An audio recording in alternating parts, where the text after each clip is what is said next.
Hola, bienvenidos a un nuevo video de álgebra lineal y geometría. En esta oportunidad demostraremos que t es lineal utilizando la definición. Pero antes vamos a tratar de comprender cómo funciona t.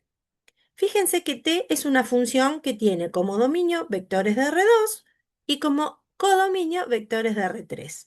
¿Cómo se transforman estos vectores de dos componentes? Según esta fórmula.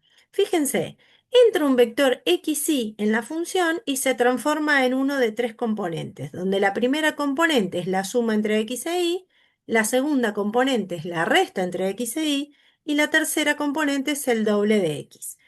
Entonces, por ejemplo, imaginemos que tomamos el vector 2, 3. 2, 3 pertenece al dominio. Entra en la transformación. ¿En qué se transforma? En el vector de tres componentes, cuya primera es 2 más 3, cuya segunda es 2 menos 3 y cuya tercera componente es el doble de 2. Es decir, el vector 2, 3 se transformará en 5 menos 1, 4. Ahora que más o menos tenemos una idea cómo funciona t, vayamos a la demostración. Pero primero la definición. Sean B y W espacios vectoriales. Una función t que va de B en W es una transformación lineal si y solo si cumple dos condiciones. La primera de ellas es conservar la suma. ¿Qué significa esto? Significa que el transformado de la suma de dos vectores del dominio debe ser igual a la suma de los transformados de cada uno de ellos, para todos los vectores u y v cualesquiera del dominio de esta función. Y la segunda condición es conservar el producto por un escalar. ¿Qué significa esto? Que el transformado de un número real por un vector del dominio tiene que ser igual al número real por el transformado del vector del dominio, para cualquier número real y para cualquier vector b en el dominio de la transformación. Ambas propiedades deben valer para vectores y escalares genéricos. No podemos utilizar ejemplos para demostrar. Sí podemos utilizar un contraejemplo para probar que la transformación no es lineal. Antes de comenzar con la demostración, hagamos un chequeo previo. Toda transformación lineal necesariamente debe cumplir que el transformado del vector nulo del dominio debe ser el vector nulo del codominio. En nuestro caso, el transformado del vector nulo del dominio, que en este caso es 0, 0, debe ser el vector nulo del codominio. Hagamos las cuentas, la primera más la primera menos la segunda y el doble de la primera nos da el vector nulo del codominio. Si este resultado no fuera el vector nulo, t no sería lineal y el ejercicio se termina acá. Ahora, como nos da el vector nulo del codominio, no podemos concluir que t es lineal. Todavía nos faltan probar las dos propiedades. Este chequeo sirve para descartar rápido, pero no sirve para demostrar. Ahora sí, abordemos la demostración. Vamos con la primera propiedad. Se van a tomar dos vectores cualesquiera del dominio, ¿sí? Estos vectores u y v son genéricos, no son ejemplos puntuales. ¿Qué debemos hacer?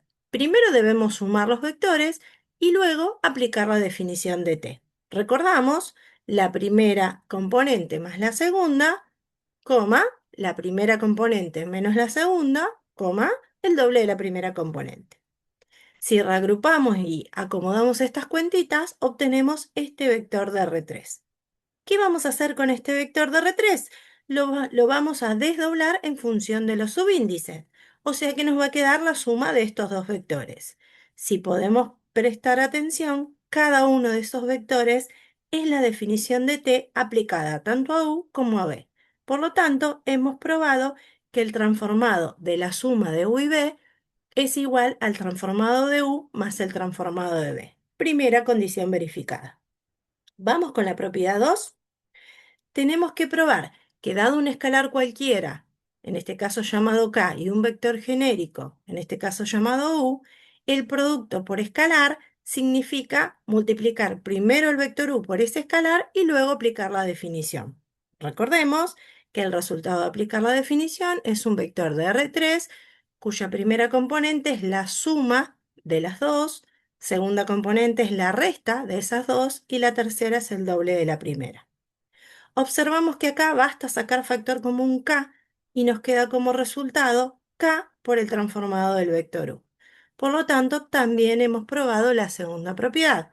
Ambas propiedades quedaron verificadas. Conclusión, esta transformación es una transformación lineal, porque conserva la suma y conserva el producto por escalar.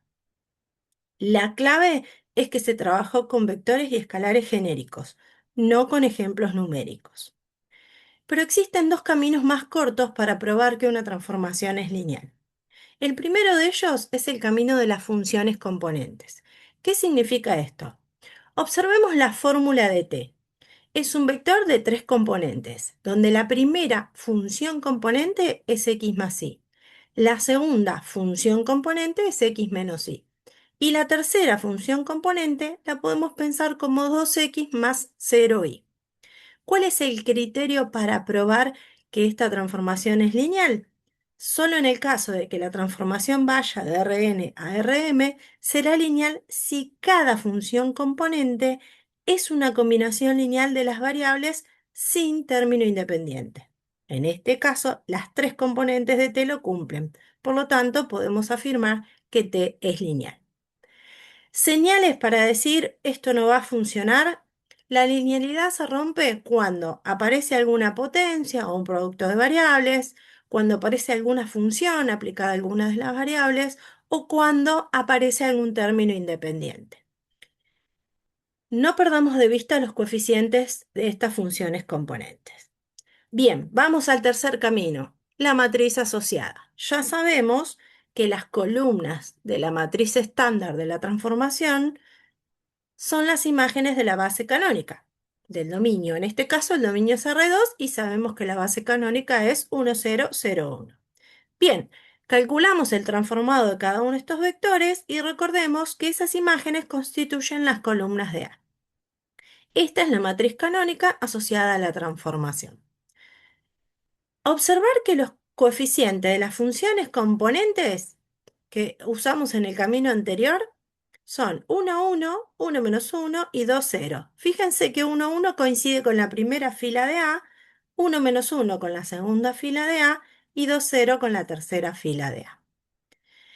A por B reproduce exactamente la transformación lineal T de B. En este caso, fíjense que la matriz A por XY, si hacemos el producto matricial, nos devuelve efectivamente la fórmula de la transformación T. Si T de B, entonces, se puede escribir de la forma A por B con A, matriz estándar de la transformación, la linealidad es automática y se demuestra fácilmente por las propiedades del producto de matrices. Fíjense que la condición 1 era sumar dos vectores. Entonces tengo que multiplicar A por la suma de esos dos vectores. Aplicando la propiedad distributiva, me queda A por U más A por B, por lo tanto tengo T de U más T de B, con lo cual la primera propiedad se cumple. Y la segunda era multiplicar por el escalar, pero recuerden que en el producto de matrices el escalar es asociativo y conmutativo. Por lo tanto, si asociamos A con B y acá lo dejamos por fuera, queda probado que el transformado de K por B es K por el transformado de B. Tres caminos, una misma conclusión. La definición. La demostración propiamente dicha. Vale en cualquier espacio vectorial y es la que se pide cuando el enunciado dice demostrar por definición. Las funciones componentes. Es un criterio inmediato, sirve solamente en los espacios vectoriales de Rn y tengo que probar que cada función componente es una combinación lineal de las variables, sin el término independiente. Esta regla es ideal para decidir a simple vista. Y la matriz asociada prueba la linealidad y además prepara para lo que sigue en la materia, que es el núcleo, la imagen y el rango de una matriz asociada a una transformación. Los tres caminos dan el mismo veredicto. T es lineal. Bueno, espero que les haya resultado útil. Nos veremos en un próximo video.